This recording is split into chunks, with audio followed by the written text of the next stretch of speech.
แล้วนำทางแล้วไปแล้วไปทุกคนไปพบกันที่วัดนะโสดโอ้โสดว่าแบบมั่นใจไม่ได้พ่อแม่พี่น้องอ้าวโสดอะไรเนาะเฮ้ยโสดอะไรเนาะโสดมาจากปีแล้วโอ้ยหลายปีแล้วยังทันได้มีแฟนตั้งแต่เกิดมายังบ่ทันเคยมีแฟนแล้วกับทักทายสวัสดีและก็สวัสดีพ่อแม่พี่น้องเมื่อสู่ครูสู่คนเนาะพ่อแม่พี่น้องทางฝั่งลาวแล้วก็พ่อแม่พี่น้องทางต่างประเทศมื้อนี้บ้านสว่างสิไปนำต้นดอกไม้อีกเนาะเป็นวัฒนธรรมของภาคผู้ไทยเฮาหลังจากเสร็จสิ้นสงกรานต์เนาะพี่น้องทางฝั่งไทยก็หลายคนคอมเมนต์มาว่ามันเป็นงานอีหยังบ้านสว่างว่าก็บ้านสว่างก็สิอธิบายว่าเป็นงานเอาพระลงมาส่งน้ำเอาพระลงมาส่งน้ำแล้วเฮากะไปนำต้นดอกไม้เนาะกะพี่น้องทางภาคอีสานทางฝั่งไทยกะมีฮีตของประเพณีคล้ายๆคือกันกะมีกะหลายคอมเมนต์อยู่นำต้นดอกไม้มาเลาะบานแล้วก็มาถวายหรือว่ามาบูชาพระที่เฮาเอาลงมาล้างเนาะพระที่เฮาเอาลงมาล้างเอามาบูชาเนาะสามวันมื้อนี้ซึ่งวันนี้เป็นวันสุดท้ายเนาะมื้อทำอิฐบ่าวสว่างบ่ได้ไปมื้อวานนี้แล้วก็มื้อนี้เป็นมื้อที่3มื้อสุดท้ายน่ะมาลุ้นกันว่าสิม้วนสิมั่นแล้วก็สิเห็นสาวเล็กสาวน้อยสิเห็นน้องๆผู้สาวงามเขตภาคผู้ไทยเขตชนบทบ้านบ่าวสว่างเนาะก็มื้อนี้น้องไผว่าก็อยากไปนำแต่ว่าบ่าวสว่างบ่ได้ให้ไปเนื่องจากว่าฝนตกลมแห้งเนาะแล้วก็สิให้อยู่เฮือนกับสาวนางน้อยมื้อนี้เดี๋ยวครับมาลุ้นมาเบิ่งนำกันว่าสีม้วนสีมั่นคือมื้อวานนี้บ่เนาะจังได๋เฮาไปเบิ่งกันเลยทุกคนสาวนางน้อยก็นอนให้กำลังใจอยู่เฮือนนะ ผ่านไปทุกคนฝนตกถ่าบางเถื่อเขาแห่มาเฮือนสิถ่าหลัดอยู่เฮือนบ่สว่างบางทีก็สิส่วนก็จะเอามาเฮือนเนาะซึ่งสาวนางน้อยก็สิได้นอนท่าอะไรเนี่ยไอ้ไปอยู่นี่นะ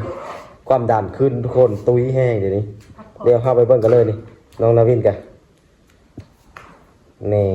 โอเคเข้าไปกันเลยทุกคนไปว่ากันจะไปบ่ไปอยากไปเดี๋ยวฝนตกเดี๋ยวสิเพาะสิผ้าแค่ผ้าหมู่มาฟ้อนอยู่เฮือนเด้อสิผ้าแขกมาฟ้อนอยู่เฮือนไปว่ากับนาวินท่าอยู่เฮือนเด้อโอเคไหมยิ้มหน่อยยิ้มไปว่ายิ้มเอ้ยแขวกับบ่มีทุกคนไปเลยเดี๋ยวมื้อนี้ก็สิเจอผู้สาวน้อยเจอผู้สาว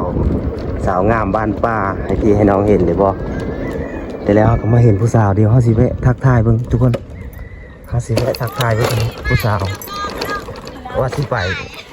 บ่มาเห็นผู้สาวงามทุกคนเดี๋ยวบ้าสว่างถามซื้อเสียงเล่งน้ำก่อนบุญหลายได้มาพอนวลละอคนงามสบายดีสาวบ้านเลยนี่สาวบ้านศรีวิไลซื้อได้เลยซื้อซุปสาวซุกบ้านศรีวิไลทุกคนไปยังมื้อนี้มาลินไปนำตัวดอกไม้นำบ่ไปบ่ฮะไปนุ่งซินมาโอ้บนุงซินกับข่าวอยู่ทุกคนบนุงซินก็ได้เฮ็ดอะไรก็ได้คนงามนะคนงามเฮ็ดอะไรก็ได้สบายดีได้สบายดีสาวกี้คนสวยนี่น้องกี้เมื่อวานนี้น้องกี้เด่นแห่งกว่าหมู่ทุกคนไปอีกบ่มื้อนี้ไปบ่เกมแล้วบ่นี่เกมแล้วเก็บแต่เช้านี่ป้าทุ่มเทแห้งเลยทุกคนเกมแต่เช้านี่น้องกี้จนบ่ไปซักกาเกมจะไปนั่งโดนได้ไหมจนบ่ไปซักกาทุกคนมาหาสาวสุกก่อนโสดอยู่บ่โสดแม่นบ่แม่นเด้อโสดบ่มีคนจีบหรือว่าโสดห้างกับแฟนซื่อโสดบ่มีคนจีบโสดจักนาทีแล้วนี่ถ้ามีคนมาจีบนี่สิจีบอยู่อ่ะสถานะแสดงว่าสถานะบ่ชัดเจนพ่อแม่พี่น้องน้องซุกคนสวยสาวบ้านศรีวิไลเมืองไสบัวทอง สถานะบ่ชัดเจนในเบิ่งนี่อันนี้มันหวานๆนะยิ้มหวานๆใส่กล่องเลย ยังบ่เป็น โอ้ขนาดยิ้มบ่เป็นยังงามเท่านี้พ่อแม่พี่น้องเป็นหมู่กับสาวกี้คนสวยนี่สาวกี้ยิ้มสวยนี่พ่อแม่พี่น้อง FC ทางฝั่งใต้คอมเมนต์มาว่าน้องกี้ยิ้มสวยมากบ่สมหวังก็เลยมาถ่ายเอาความสวยยิ้มให้พี่ให้น้องเบิ่งนะอันนี้แล้วโตนำทางแล้วไปแล้วไปทุกคนไปพบกันที่วัดนะไปแล้วทุกคนนำบ่ทันบ่สมหวังเลยเบิ่งบรรยากาศฝนตกได้มื้อนี้นะมาลุ้นกันว่าสิเห็นงัวน้อยเกิกต่มบ่มื้อนี้ เดี๋ยวบ่สว่างสิดึงผู้สาวลงขี้ต่มเด้อมื้อนี้เด้อสาวลงขี้ต่มมื้อนี้มื้อสุดท้าย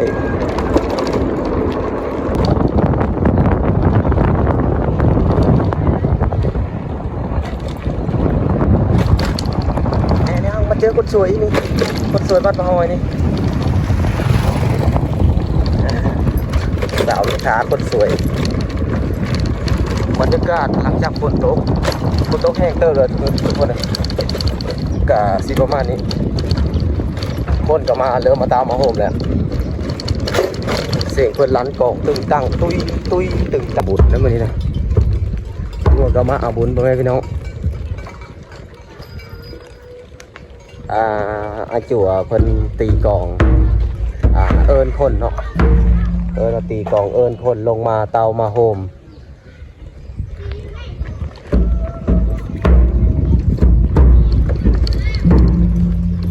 เดินบรรยากาศเดินวัดกะอุดมสมบูรณ์นะพ่อแม่พี่น้องเอ้ยหญ้าเขียวก็เลยเพราะว่าฝนตกดูนะบ้านสว่างนะฝนตก4-5 รอบเลยนี่แต่รอบแห้งๆเดี๋ยววัดนะกำลังสีเหลวได้พ่อแม่พี่น้องเอ้ยบรรยากาศผู้ใดอยากมาอุปถัมภ์ในการโบกแอลของวัดกะยินดีต้อนรับเนาะบ้านเฮายินดีต้อนรับอันนี้คือหลังเก่าเนาะในการนำของบ้านทานในบ้านเพิ่นมาเจอผู้สาวอีกนี่สบายดีซื้อเนี่ยเลย ซื้อมุก น้องมุกเรียนจบแล้วบ่ ย่างค่ะพี่จบม จบม .4 สาวม .4 นะมีผู้บ่าวแล้วบ่ ย่างอยากโสด โอ้โสดว่าแบบมั่นใจบ่ได้พ่อแม่พี่น้อง อ้าวโสดอะไรเนาะเฮ้ย โสดอะไรเนาะโสดมาจากปีแล้ว โอ้ยหลายปีนะยังมีทันได้มีแฟน ตั้งแต่เกิดมายังบ่ทันเคยมีแฟนแล้วอะน้องคนสวยอยู่บ้านเลย ยอดหอยนี่แหละ บ้านพ่อหอยเนาะสาวบ้านพ่อหอยจังไม่งามทุกคนเนาะพ่อแม่พี่น้องเจ้ากินพิเลมาคือว่างามกระดอนี่ จังแล้วเอ้ย เท่าจำประเดะก็งามและอันนี้กับผู้สาวทั้งหมดนี่นะ ผู้สาวเท่า สาวเท่าสาวเข้มมาก นี่มือวานนี่บริมาอะไรมาบ่มือวานนี่ บอ ไปใช้ ไปพวกมันต้น พวกมันต้นโลจะอ่อนดูเดี๋ยวซื้อได้เลยน้องฝนคนงามมีแฟนแล้วบ่ซื้อเลยผู้บ่าวเด้ บอมี่ มีติว่าดอกงามปานนี้ก็บ่มีผู้บ่าวโอ้ยสาวพุทธคนงามทุกคนมีแต่ผู้สาวปานนี้มาลีบ่สมหวังทุกคนผู้สาวทั้งหมดนี่น้องมุกคนสวยนี่อันนี้ก็น้องฝนคนงามนี่บ่สว่างก็ได้ไหลท่ายเลยทุกคนได้ไหลท่ายเห็นว่างามกันอันนั้นก็สาวเหลืองโอ้ยเหลืองเอาห้อยไปสบายดีซื้อนั่นเลยสาวลาน้อยยังโสดอยู่บ่ สูตรอยู่ โสดเพิ่นเลิกบ่อายกองแท้ซะแม่นยันผู้บ่าวเห็นบ่จังลบจังนี้นี่อายุจักปีแล้ว16โอ้กำลังพอดีเลยพ่อแม่พี่น้องเรียนจบแล้วบ่ ออกแล้วเพราะแห้งพอดีทุกคนแห้งพอดีผู้ใดยังโสดนี่มาจีบได้เด้อ16กำลังงามนี่กำลังงามพอดีนี่ออกคงเฮียนแล้วอ่ะเอาเก่งไปบอกน้าฝนเนาะ พ่อจะดังคู่มือ ดังคู่มือบ่ดังพะเลยดังไปสาวพูดไทยคนทุกคนเชิญทับออกไปเลยมื่อนี้ไปทางเฮิร์นบ้านสว่างนะทางอื่นไปไปแล้ว เพราะว่าเข้าไปเป็นสี่ทิศนะนี่ไปทางบ้านเฮิร์นบ้านสว่างวันนี้ก็มีแต่คนงามๆไปนะมีแต่ผู้สาวงามทั้งเบิดเลย สาวบิ๊กเรา ผู้สาวที่เรา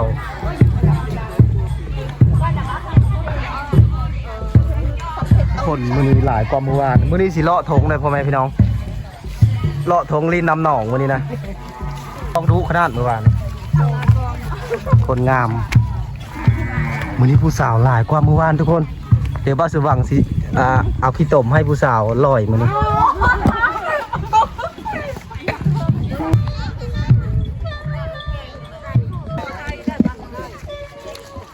มาทุกคนมีแต่ผู้แซ่ผู้สาวมื้อนี้ทุกคนผู้สาวเท่าผู้สาวน้อยมีเบิดทุกคนมาเด้อพ่อแม่พี่น้องเด้อมาม้วนน้ำกันมื้อนี้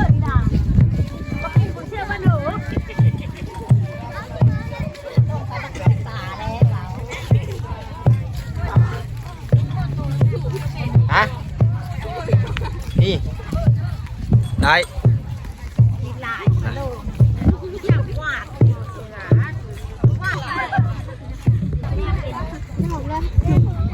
อ๋อทุกคนมื้อนี้นะสูตรโลกผู้สาวมีแต่ผู้สาวซ้ำน้อยสาว16 17มีเบิดนี่มีน้องฝนน้องอย่างวะน้องมุกน้องเมฆน้องทู่น้องแพรว่าน้องอย่างวะ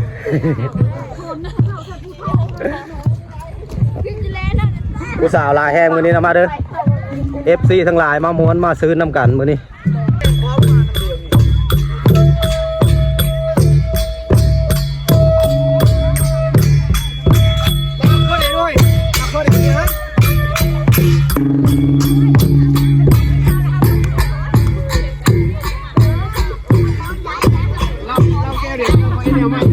คนหลายหลาย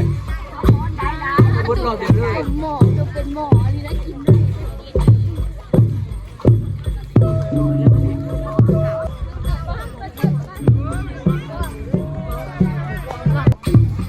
คำว่าบ้านป่าหอยก็คือว่า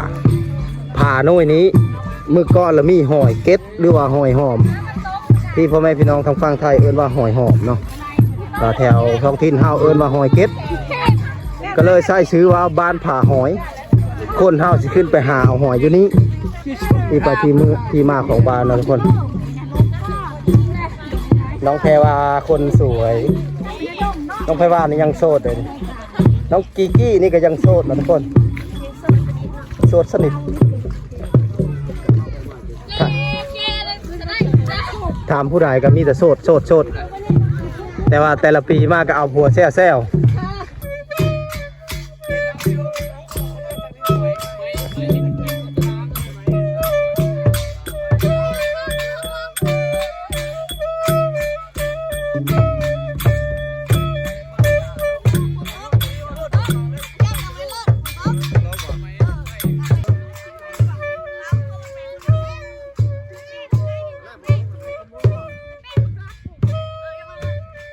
กำลังตกมาพ่อแม่พี่น้องเอ้ยมื้อนี้ชุ่มเย็นมื้อนี้นะ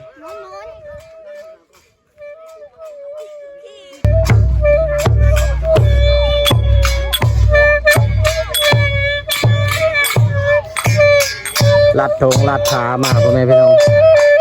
คนก็หลายวัดก็อยู่พูดเลยวัดกันนี่เห็นเพราะแต่ค่อยเห็นนี่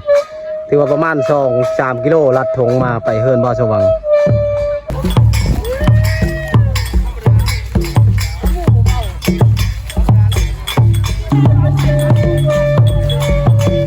คนก็ตกยิ้มยับ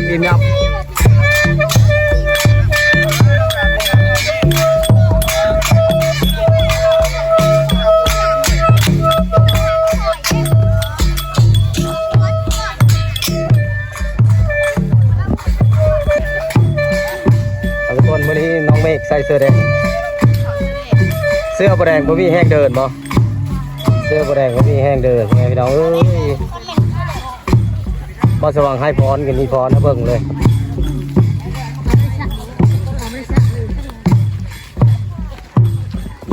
มือวานนี้น้องเมฆกินเหล้าเลยคนเมาเลยมือวานนี้มื้อนี้เพิ่นบ่กินเลยมื้อนี้นะ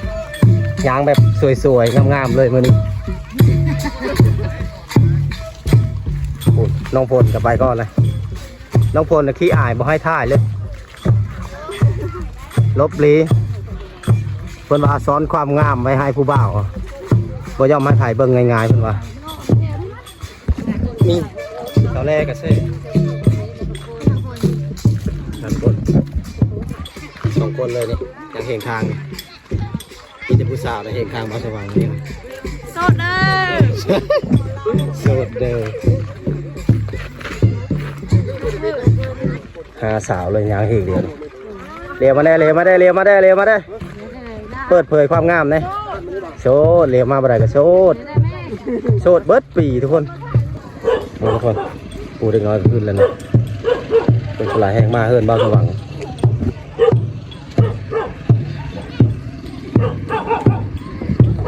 ทุกคนมาเฮิร์นบ้าสว่างเด็กน้อยปีนบางตะกบนะมีตะมักง่ายๆนี่มีตะมักง่ายๆนี่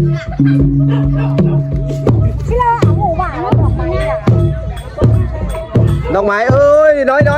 หักดอกไม้มาเลยฮะหักมาโลดนะ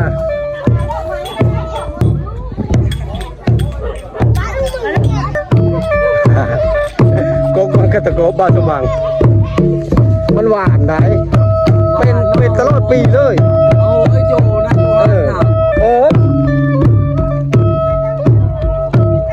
คนกระไรเลยเมยทุกคนมาไก่มาหลายลักกิโลยางมา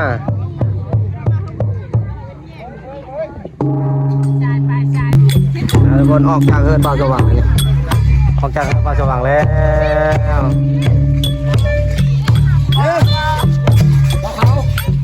เป็ก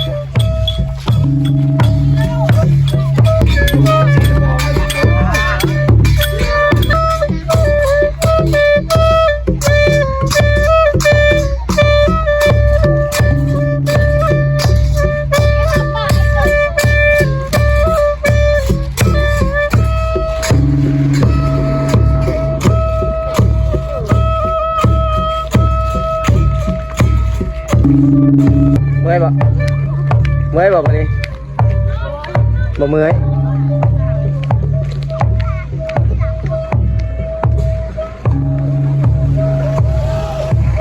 วันนี้มาแวะหานเจนหูอีกเลยออกจากเฮือนบ้านสว่างกับมาแวะหานเจนหูมาแวะหานเจนหูคนสวย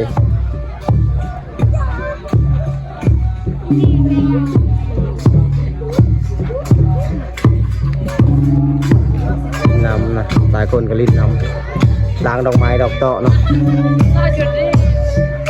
ต้องมีกระยิ้มหวานมานี่ป้าปฏิทินเห็นใบหน้าล่อลาวของน้องฝนน้องฝนคนขี้อายใส่สายาน้องฝนคนขี้อายไหมพี่น้อง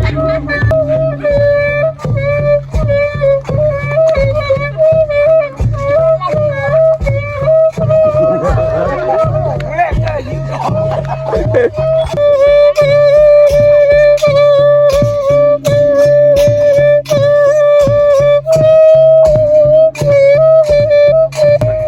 จ้าแรกคนงาม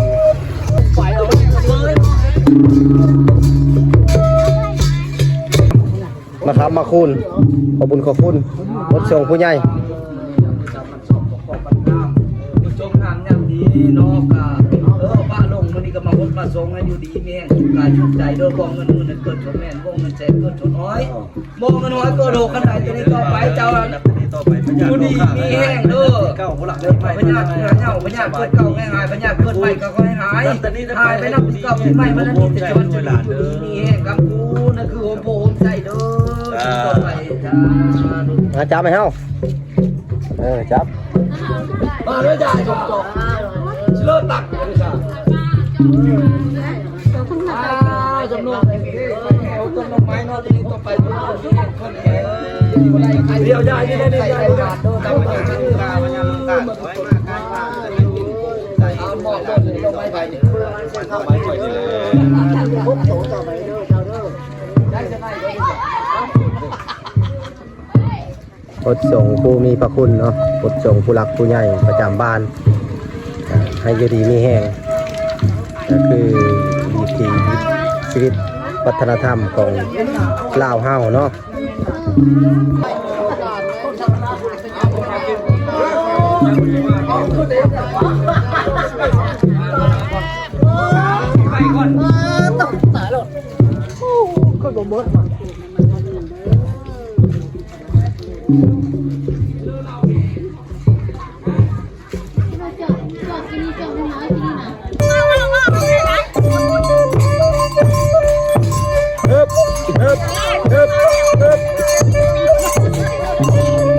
เอาสลัดมักแรงก็มีป่ะนี่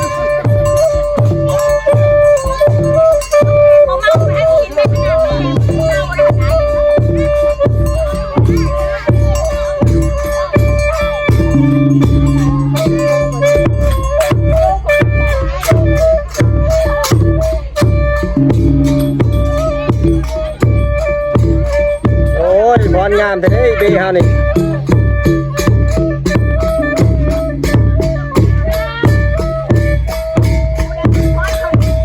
มาเฮิร์นหน้าบ้านี้ได้เพิ่นเอานี่ได้มาตอนนี่ก็ได้นี้มาตอนมาเฮิร์นนาย เบียร์หน้ากระสองป้องโบราณ มาสนับสนุนสามัคคีกันพ่อแม่พี่น้องเอ้ยวิถีชีวิตบ้านนอกบ้านหน้าห้าวกันนี่แหละม้วนเชิญไปตามบ้านนอกบ้านหน้าห้าวนี่แหละคนงามเย็นแล้วเพิ่มมีเย็นแล้วเพิ่มมีกินเบย์นะกินเหล้านะมี ไม่ กิน ได้กิน10 ปลายปีแล้ว อ๋อกันเบียร์นะกินได้คู่มือท่านผู้ชมคิดว่าจังไรเนาะ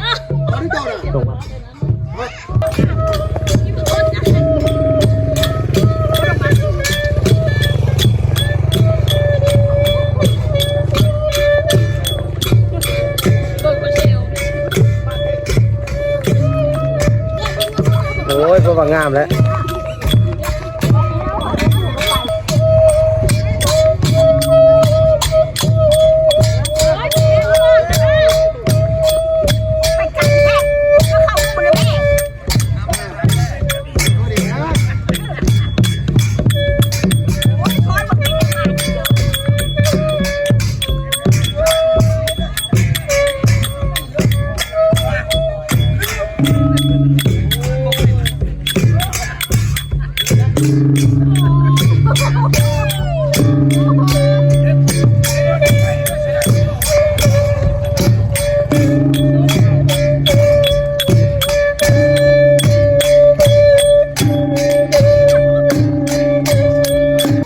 ร้านประจำบ้านมาหอยเนาะ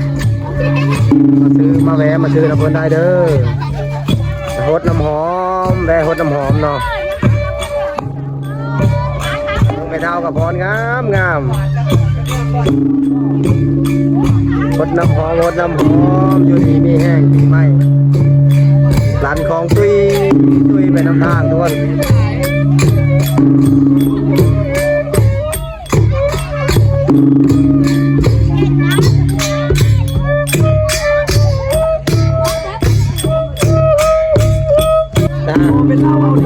เพิ่นสนับสนุนคนน้อยกับมาคนน้อยกับให้ได้ยินเสียงกองแล้วก็ให้อยากมากับน้ำกวนมาเลยพ่อแม่พี่น้องเลยครบอ้อมบ้าน117หลังคานะอ้อมครบแล้ววายนาครับเข้าวัดเข้าว่าแล้วบัดนี้อันนี้ก็กินส้มน้องกี้กินส้มบ่อยากเก็บทองวะ